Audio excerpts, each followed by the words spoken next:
এখানে কি করছিস? হ্যাঁ, একে বলছি পড়াশোনা ঠিকভাবে করছিস তো?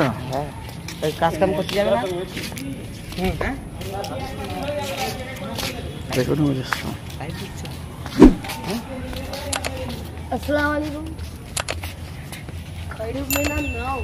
ভাই, আমি এখন এসেছি ফুরফুরা নতুন বাড়িতে, পীরজাদা তোহা সিদ্দিকীর বাড়ি। এটা হলো মসজিদে নাজমা, দেখতে পাচ্ছেন? এটা হলো মসজিদে নাজমা। আপনারা দেখতে পাচ্ছেন মুর্শিদাবাদ মিডিয়া ইউটিউব চ্যানেল। আপনারা জানেন যে ফুরফুরা শরীফে পীরজাদাদের আর আলেম ওলামাদের এই আমার চ্যানেলে, মুর্শিদাবাদ মিডিয়া চ্যানেলে ভিডিও আপলোড করতে থাকি।